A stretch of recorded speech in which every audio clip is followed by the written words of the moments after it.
Hello friends, welcome to Moumita's kitchen. আশা করি তোমরা সবাই খুব ভালো আছো, আমিও খুব ভালো আছি।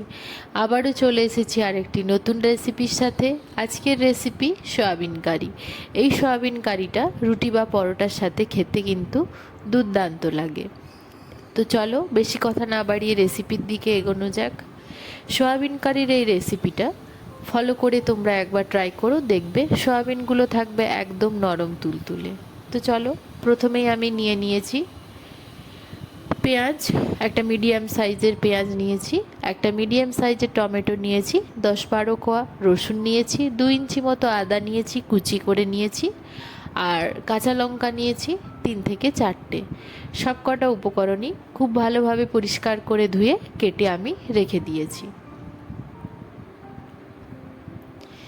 এরপরে নেক্সট আমার যেটা লাগছে সেটা খুবই একটা ইম্পর্ট্যান্ট জিনিস, সেটা হলো টক দই। এই রান্নাতে কিন্তু টক দইটা একদমই মাস্ট, যার ফলে হয় সয়াবিনগুলো একদমই নরম আর টেস্টও হয় খুবই ভালো। তো নিয়েছি আমি এখানে 5 চামচ টক দই, বা হাফ বাটির একটু বেশি টক দই। আর বসিয়ে দিয়েছি এখানে একটা কড়া, দিয়ে দিয়েছি বেশ কিছুটা জল, আর দিয়ে দিলাম 1 চামচ লবণ। দিয়ে এর মধ্যে দিয়ে দেব সয়াবিনগুলো। আমি এখানে 2 বাটি সয়াবিন ইউজ করেছি, একটা বড় বাটিরই 2 বাটি সয়াবিন ইউজ করেছি, প্রায় 200 গ্রাম মতো সয়াবিন। দিয়ে এটাকে হাই ফ্লেমে খুব ভালোভাবে ফুটিয়ে নেব 3 থেকে 4 মিনিট, যার ফলে কিন্তু সয়াবিনটা একদমই সেদ্ধ হয়ে যাবে। দিয়ে এটাকে হয়ে এলে জল ঝরিয়ে নেব, হাত দিয়ে চেপে চেপে সয়াবিনটা জল বের করে এটা জল ঝরিয়ে একটা সাইডে রেখে দেব। এবার ওই কড়াইতে দিয়ে দিলাম বেশ কিছুটা তেল। এর মধ্যে এক এক করে অ্যাড করে দেব কুচিয়ে রাখা পেঁয়াজ, আদা, রসুন।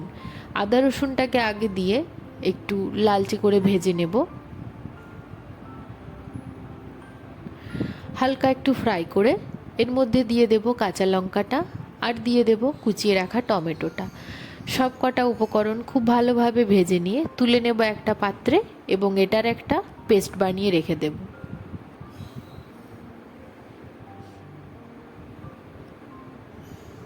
পেস্টটা কিন্তু অবশ্যই স্মুথ করতে হবে। এরপরে ওই কড়াইতেই যে তেলটা ছিল সেই তেলেই সয়াবিনগুলোকে দিয়ে 1 থেকে 2 মিনিট নেড়ে চেড়ে একটু ভেজে নেব। খুব বেশি একদমই ভাজবো না, শুধু এপিড ওপিড একটু নেড়ে চেড়ে ভেজে নেব। নিয়েছি একটা পাত্রে সয়াবিনগুলোকে ভেজে। এরপরে যে টক দইটা নিয়েছিলাম সেটাকে চামচের সাহায্যে হালকা করে একটু ফেটিয়ে নেব। টক দই না ফেটালে তার দানা দানা ভাব থেকে যায়, সেই জন্য একটু ফেটিয়ে নিলাম। এরপরে সয়াবিনের ওপরে দিয়ে দেব টক দইটাকে। টক দইটাকে দিয়ে এটার সাথে খুব ভালোভাবে মাখিয়ে নেব। সয়াবিনটার সাথে খুব ভালোভাবে মাখিয়ে নিয়ে এটাকে রেখে দেব 10 থেকে 15 মিনিটের জন্য, যার ফলে টক দইয়ের যে টক ভাবটা সয়াবিনের ভেতরে ঢুকে যাবে, আর সয়াবিনটাও কিন্তু থাকবে একদমই নরম আর খেতেও খুব ভালো লাগবে। তারই ফাঁকে আমি ভেজে নিচ্ছি কয়েক টুকরো আলু। তোমরা চাইলে আলু একদম স্কিপ করতে পারো, আমি এখানে কয়েকটা আলু দিয়েছি, লাল লাল করে ভেজে তুলে নেব। এরপরে ওই তেলে আবার দিয়ে দিলাম বেশ কিছুটা তেল। আমি এখানে সাদা তেল ইউজ করেছি। 1 চামচ দিয়ে দিলাম গোটা সাদা জিরে, একটা তেজপাতা, কয়েক টুকরো দারচিনি, একটা এলাচ, 3-4টে লবঙ্গ। সব কটা দিয়ে খুব ভালোভাবে নেড়ে চেড়ে ভেজে নেব। ফোড়নটাকে খুব ভালোভাবে ভাজতে হবে যাতে এর মধ্যে দিয়ে একটা সুন্দর গন্ধ বেরোয়। তারপরে এখানে অ্যাড করে দেব পেস্ট করে রাখা মশলাটা, অর্থাৎ পেঁয়াজ, আদা, রসুন, টমেটো, কাঁচা লঙ্কা সহযোগে যে একটা মশলা বানিয়েছিলাম সেটাকে পেস্ট করে আমি এইখানে দিয়ে দিলাম। নেড়ে চেড়ে একটু মিশিয়ে নিলাম। এরপরে এখানে অ্যাড করে দেব হলুদের গুঁড়ো। হলুদের গুঁড়ো দিয়েছি হাফ চামচ। দিয়ে দেব ধনে জিরের গুঁড়ো 1 চামচ।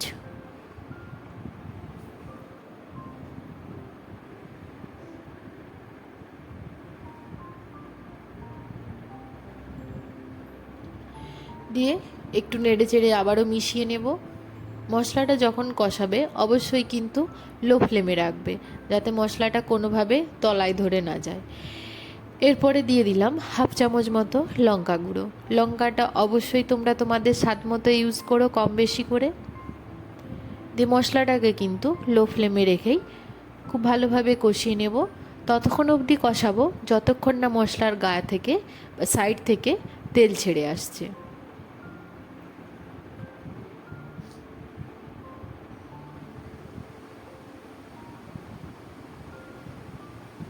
এরপরে এখানে আমি দিয়ে দেব 1 চামচ মতো লবণ।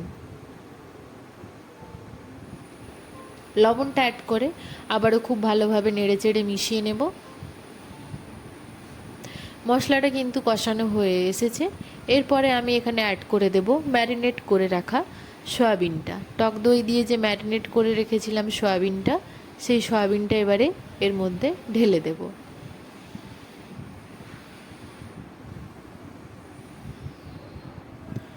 দিয়ে এটাকে নেড়ে চেড়ে খুব ভালোভাবে মশলার সাথে মিশিয়ে নেব। আর এটাকেও কিন্তু 4 থেকে 5 মিনিট কষিয়ে নেব। একদম লো ফ্লেমে কষাবো, যাতে মশলাটা তলায় ধরে না যায়, আর মাঝে মাঝেই কিন্তু নাড়াতে থাকবো। রান্নায় মশলা কষানো কিন্তু খুবই একটা ইম্পর্ট্যান্ট ব্যাপার, যার ফলে কিন্তু রান্নার স্বাদ খুব ভালো হয়। তাই লো ফ্লেমেই মশলাটাকে সবসময় চেষ্টা করবে কষানোর, লো টু মিডিয়ামে, যাতে মশলাটা তলায় না ধরে যায় আর কষানোও খুব ভালো হয়। এটা অলমোস্ট আমার হয়ে এসেছে কষানো। এরপরে এখানে আস্তে আস্তে অ্যাড করে দেব জল। আমি এখানে 1 বাটি পরিমাণেই কিন্তু জল অ্যাড করব। জলটাকে আমি গরম করে রেখেছিলাম। রান্নাতে সব সময় চেষ্টা করবে গরম জল অ্যাড করার, যার ফলে রান্নার স্বাদটা কিন্তু ভালো আসে।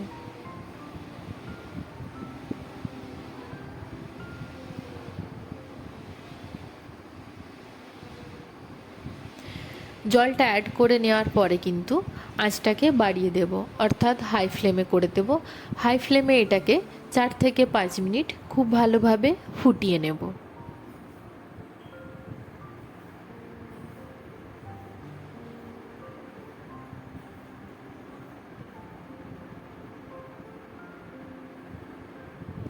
দেখতেই পাচ্ছ সয়াবিন কারির কালারটা কত সুন্দর এসেছে, একদম ন্যাচারাল কালার। আমি কিন্তু রান্নাতে কোনোভাবে কাশ্মীরি লঙ্কা বা অন্য কোনো কালার আমি ইউজ করিনি।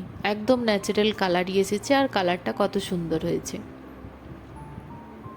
তো এটা ফুটতে থাক আস্তে আস্তে। আমি কিন্তু সয়াবিন কারিটা একদমই মাখা মাখা করব, কারি মানেই মাখা মাখা ব্যাপারটা থাকে। তো জলটা শুকিয়ে আসা অবধি ওয়েট করব।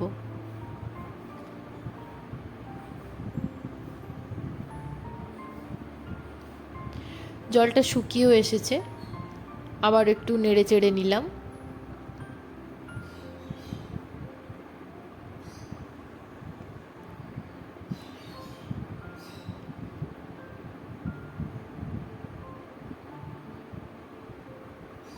রান্নাটা কিন্তু অলমোস্ট আমার হয়ে এসেছে। নামানোর আগে দিয়ে দেব 1 চামচ গরম মশলার গুঁড়ো, দিয়ে একটু মিশিয়ে নেব।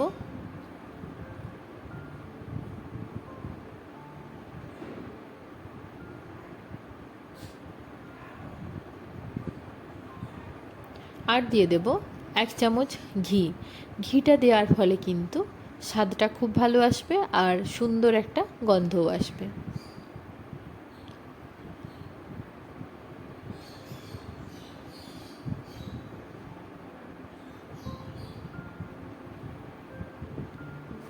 এরপরে এখানে দিয়ে দেব কাসুরি মেথি। হাতে একটু ঘষে কাসুরি মেথিটাকে দিয়ে দেব। কাসুরি মেথি দিলে সেন্টটাও কিন্তু দারুণ হয় আর স্বাদটাও খুব ভালো হয়। নামানোর আগে দিয়ে দিলাম কয়েক দানা চিনি। চিনিটা চাইলে তোমরা স্কিপও করতে পারো। ঢেলে নিয়েছি একটা পাত্রে। তো আজকের এই রেসিপিটি তোমাদের কেমন লাগলো তোমরা কমেন্ট করে জানিও। যদি ভালো লেগে থাকে অবশ্যই লাইক, কমেন্ট, শেয়ার করো, আর আমার চ্যানেলটাকে অবশ্যই সাবস্ক্রাইব করো। আরও নতুন নতুন রেসিপির সন্ধান পেতে ফলো করতে থাকো মৌমিতাস কিচেন। আজকের মতো এই পর্যন্তই। সবাই ভালো থেকো, সুস্থ থেকো, সাবধানে থেকো।